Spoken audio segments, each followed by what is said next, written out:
Assalamualaikum warahmatullahi wabarakatuh dan selamat sejahtera. Jumpa lagi kita dalam video kali ini yang akan membincangkan bab 5 gelombang latihan formatif 5.1 fizik tingkatan 4. Kita terus saja kepada soalan yang pertama. Rajah 5.20 menunjukkan graf sesaran melawan masa bagi suatu gelombang. Apakah yang dimaksudkan dengan amplitude? Kau boleh perhatikan simulasi yang ditunjukkan. Baik, ini adalah kedudukan dalam keseimbangan. Akan melihat spring yang tidak bergerak diletakkan dengan suatu objek. Kemudian spring tersebut disesarkan ke bawah dan dilepaskan. Jadi kedudukan awal ini ketika waktu dalam keadaan pegun, dia berada dalam keseimbangan. Bermaksud dia berada pada kedudukan keseimbangan. Dan jika kamu perhatikan pada kedudukan aksi X ini, aksi X, ini adalah kedudukan keseimbangan. Jadi apabila kita nak mengukur amplitude, kita akan ukur daripada kedudukan keseimbangan sehinggalah disesarkan pada kedudukan yang maksimum. Itu ada bahagian atas dan bahagian bawah. So di bahagian atas itu nilainya adalah positif, di bahagian bawah nilainya adalah negatif. Baik, kita perhatikan di sini bagaimana kita nak menyatakan maksud bagi amplitude. Jadi amplitude ialah sesaran maksimum suatu gelombang dari kedudukan keseimbangan. Baik, kita lihat seterusnya soalan nombor 1B. Rajah 5.20 menunjukkan graf sesaran melawan masa bagi suatu gelombang. Tentukan tempoh ayunan T. Seterusnya hitungkan frekuensi ayunan. Jadi untuk menghitung tempoh ayunan T, kita boleh perhatikan pada graf tersebut. Pada kedudukan yang kita perhatikan sekarang ni, daripada kosong, gerak, naik ke atas, terus sekarang adalah separuh ayunan dan diteruskan lagi sampailah kepada 0.4. Maka ini adalah satu ayunan lengkap. Sebab takrifan bagi tempoh ayunan ialah masa bagi satu ayunan lengkap. Jadi tempohnya adalah bersamaan dengan 0.4 saat. Seterusnya hitungkan frekuensi ayunan.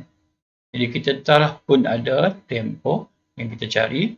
Dengan menggunakan persamaan F sama dengan 1/T, kita hanya perlu ganti nilai T ke dalam persamaan tersebut dan kita akan dapat nilainya adalah bersamaan 2.5 sesaat ataupun 2.5 Hz.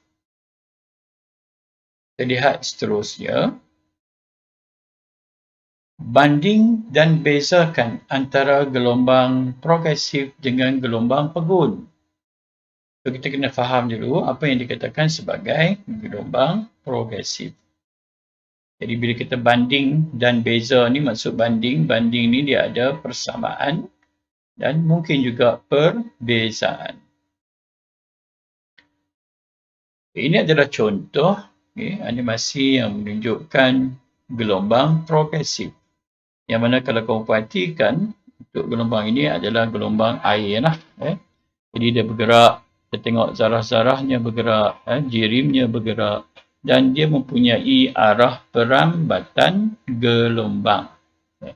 Dan seterusnya kita lihat pula animasi yang seterusnya. Gelombang ini, perhatikan, ini adalah gelombang pegun.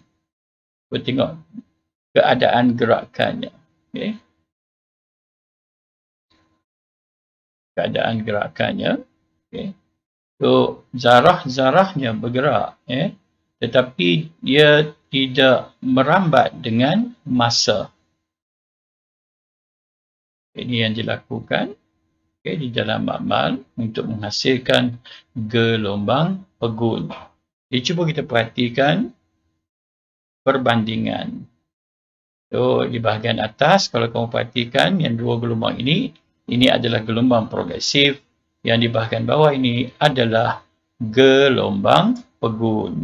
Bahagian bawah adalah gelombang pegun. Bahagian atas, ini bahagian bawah, gelombang pegun. So, kita dapat perhatikan adalah ada perbezaan di sini. Jadi, kalau kita perhatikan bagi gelombang progresif ini, dia ada amplitude, dia ada panjang gelombang, kan? Dan dia merambat dengan masa. Sudah pastilah dia mempunyai hal laju berbanding dengan gelombang pegun. Dia tidak merambat dengan masa, tetapi dia ada amplitude, dia ada panjang gelombang. Sekarang kita perhatikan, buat terlihat apakah persamaan di antara kedua-dua gelombang tersebut. Jadi persamaannya terhasil daripada suatu sistem yang bergetar, jiri mediumnya bergetar, mempunyai maklumat seperti amplitude dan panjang gelombang. Dan apakah perbezaan pula? Kita tengok perbezaannya. Jadi gelombang progresif ini dia merambat dengan masa, sedangkan gelombang pegun tidak merambat dengan masa. Gelombang progresif dia memindahkan tenaga dari satu titik ke titik yang lain. Dan gelombang untuk gelombang pegun tidak mempunyai maklumat seperti tempoh, frekuensi dan juga laju. Jadi yang gelombang pegun ini juga tidak memindahkan tenaga. Tenaga disimpan dalam poket-poket gelombang. Lihat soalan nombor 3. Rajah 5.21 menunjukkan spring selingki yang sedang digerakkan ke depan dan ke belakang di satu hujungnya. Apakah jenis gelombang yang terhasil pada spring selingki tersebut? Jadi kalau kita perhatikan pada gambar rajah ini, kita dapat lihat ada siri mampatan dan juga siri renggangan. So, ini adalah bahagian mampatan, ini adalah bahagian renggangan, kemudian diikuti mampatan dan seterusnya.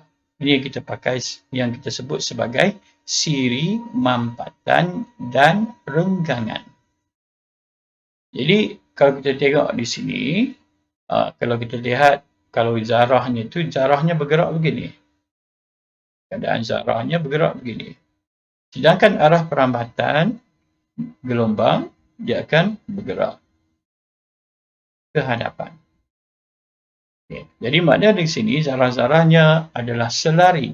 Gerakan zarah-zarahnya adalah selari dengan arah perambatan gelombang. Maka jenis gelombang ini adalah gelombang membujur. Tandakan X pada bahagian renggangan gelombang dalam rajah 5.21. Jadi untuk tandakan X, yang ini kita ambil perhatian. Jangan tersilap tanda. Jangan tanda di luar daripada bahagian yang ditunjukkan. Sebab yang meregang dan mampat ini adalah bahagiannya. Bahagian mampat, renggangan, mampat, renggangan dan seterusnya. Jangan tanda di bahagian luar. Jadi kita kena tanda di bahagian atas gambar rajah tersebut. Jadi kita tengok yang pertama, renggangan, sebab dia minta kita tandakan bahagian renggangan. So ada 3 bahagian renggangan dalam rajah 5.21.